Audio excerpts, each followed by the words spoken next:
Sahabat setia Go Warrior yang dikasihi Tuhan, Shalom. Hari ini adalah Jumat 13 September 2024. Kita merayakan peringatan wajib Santo Yohanes Chrysostomus, uskup dan pujangga gereja.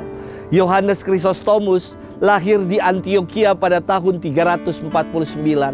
Ayahnya adalah seorang perwira tinggi militer yang meninggal saat Yohanes masih kecil.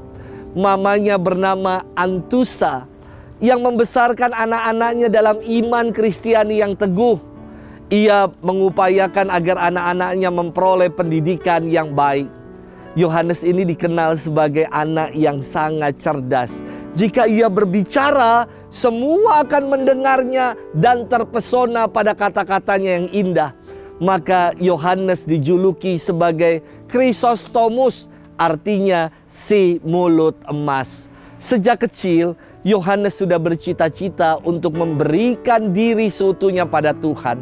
Ia pernah menjadi seorang pertapa dan menjalani pola hidup asketis yang sangat ekstrim.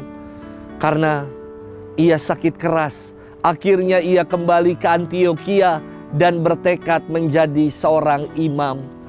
Romo Yohanes Chrysostomus sangat dicintai oleh umat. 12 tahun ia melayani di Antioquia dan akhirnya diangkat menjadi uskup agung di Konstantinopel. Ia mengalami pengasingan akibat kata-kata tajam yang ia keluarkan kepada Ratu Eudoxia yang tidak baik dan tidak benar. Dalam pengasingan pada tanggal 14 September tahun 407, dalam perjalanannya Yohanes Chrysostomus wafat.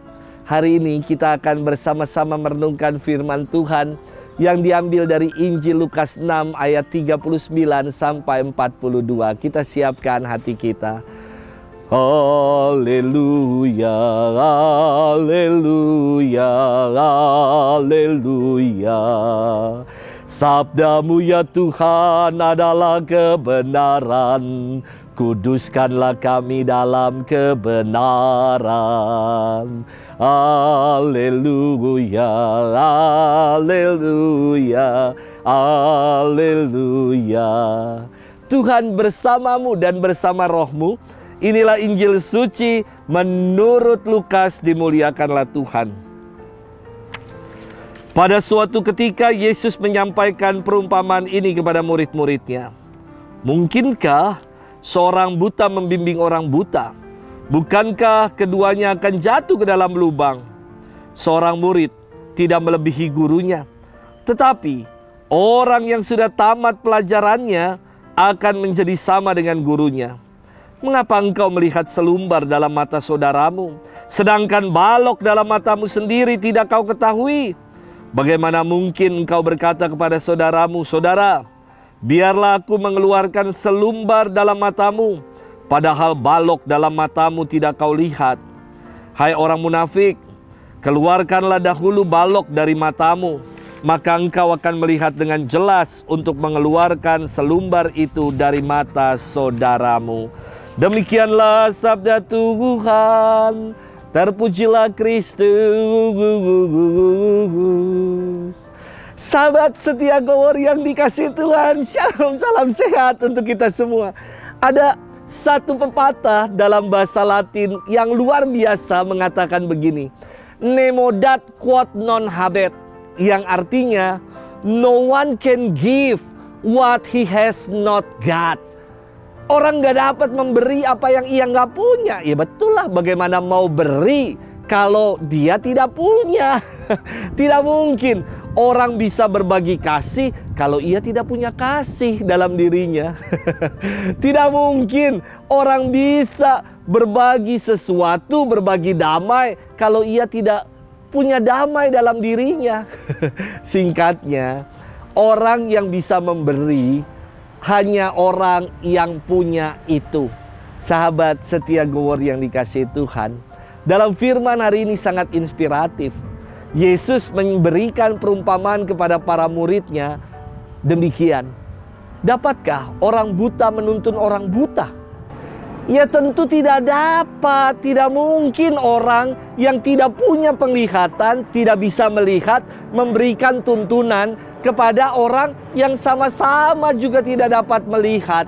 Yang ada keduanya akan jatuh dan masuk ke dalam lubang. Orang yang tidak dapat memberikan tuntunan adalah orang yang tidak tahu jalan. Orang yang menutup matanya, tidak melek. Seperti saya kira beberapa waktu lalu ada kegiatan di gereja ini, Run for Charity. Dan panitia pesta nama gereja mengundang para difabilitas untuk bersama-sama menyemarakan pesta nama dengan kita berjalan bersama. Dan mereka yang tunanetra dituntun oleh para angelus yang sehat, yang dapat melihat untuk dapat menuntun jalan mereka. Perumpamaan orang buta menuntun orang buta dimaksudkan Yesus. Agar para murid tidak menjadi orang-orang munafik yang dibutakan oleh pembenaran diri sendiri. Tidak tahu jalan tetapi so pinter, so tahu, merasa paling benar dan selalu menyalahkan orang lain. Orang yang demikian diumpamakan Yesus dengan orang yang hanya bisa melihat selumbar di mata orang lain, sementara balok besar yang ada di depan matanya sendiri ia tidak lihat. Inilah orang buta, bukan buta secara fisik, namun dibutakan oleh kemunafikan. Sahabat setia Gowori yang dikasihi Tuhan, mari kita lihat diri kita. Tidak usah sibuk ngurusin selumbar lah pada mata orang lain, pada orang lain. Mari kita bercermin dan lihat diri kita sendiri. Yang terkadang banyak balok-balok yang ada di hadapan kita. Kecemasan, balok ketamakan, balok kesombongan, balok kenikmatan-kenikmatan dunia.